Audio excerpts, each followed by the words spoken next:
Hello everyone, modern India की series में आपका अगेन स्वागत है। तो चलिए फिर शुरू करते हैं।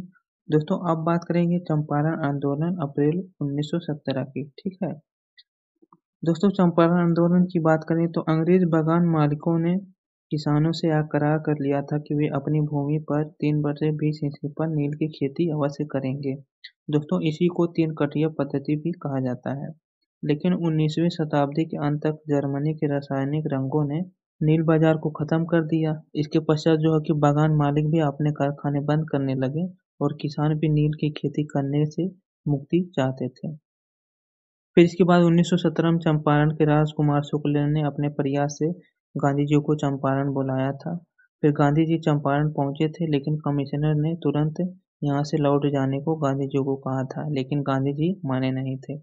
ठीक है, इसीलिए दोस्तों इसको प्रथम असविनय अवज्ञा आंदोलन कहते हैं। ठीक है, इसके अलावा दोस्तों यहाँ पर गांधी जी के सहयोगी महादेव देसाई, जेबी कृपलानी तथा डॉक्टर राजेंद्र प्रसाद, ब्रिज किशोर, मजहरुल हक और नरहरि पाखिर गए थे। ठीक है, अब फिर दोस्तों एक आयोग का गठन होता है। गांधी जी को भी आयोग का सदस्य बनाया जाता है और आयोग ने तीन कठिया प्रणाली को जो है कि समाप्त करने को कहा था, और जो अवैध रूप से धन वसूला गया था किसानों से उनको वापस करने के लिए बोला गया था इसमें। ठीक है, इसमें मालिकों द्वारा 25% की राशि वापस की गई थी। ठीक, वहीं अहमदाबाद का मिल मजदूर आंदोलन की बात करें तो जो कि 1918 में हुआ था। इस आंदोलन की बात करें तो यहाँ पे जो है कि प्लेग बोनस को लेके हुआ था। ठीक है, जब प्लेग समाप्त हुआ था तो मिल मालिक भी इस बोनस को समाप्त करना चाहते थे, लेकिन मजदूर इनका विरोध कर रहे थे।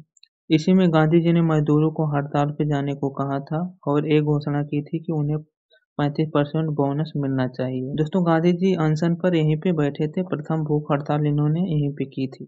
इसके बाद मिल मालिकों ने यह मामला न्यायाधिकरण को सौंपने का फैसला किया था।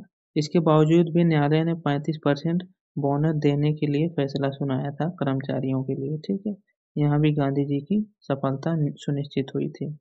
वहीं खेड़ा आंदोलन गुजरात 1918 की बात करें तो खेड़ा जिले में फसल नष्ट हो गई थी। इसके बाद भी सरकार जो है कि किसानों से लगान वसूल रही थी। यह खबर गांधी जी को प्राप्त हुई तो वह सर्वेंट ऑफ इंडियन सोसाइटी के सदस्य विठल भाई पटेल के साथ यहाँ पे पहुंचे थे। दोस्तों, यहीं पे गांधी जी ने किसानों को लगान ना देने के लिए कहा था। ठीक है दोस्तों, वहीं मुस्लिम लीग की स्थापना की बात करें तो दिसंबर 1906 में मुस्लिम एजुकेशन कॉन्फ्रेंस के सिलसिले में विभिन्न प्रांतों के प्रतिनिधि ढाका में एकत्रित हुए थे।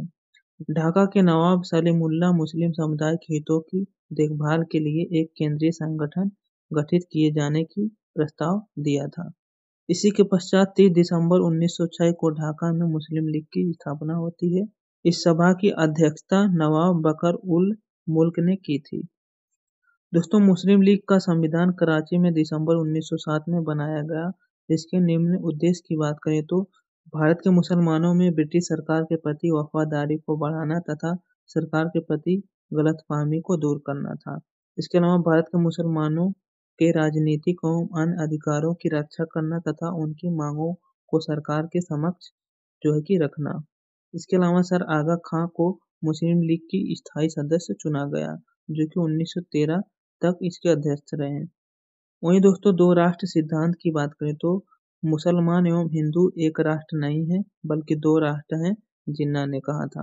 दोस्तों, इसके पश्चात 1930 में मुस्लिम लीग का अधिवेशन इलाहाबाद में हुआ था। यहाँ पर मोहम्मद इकबाल ने मुसलमानों के लिए पृथक राज्य की मांग की थी, जिन्हें दो राष्ट्र सिद्धांत का जनक भी माना जाता है। दोस्तों, पाकिस्तान की बात करें तो मुसलमानों के पृथक देश जिसे पाकिस्तान कहा जाए, इस प्रकार का निश्चय विचार कैम्ब्रिज विश्वविद्यालय के एक विद्यार्थी चौधरी रहमत अली के मन में उत्पन्न हुआ था।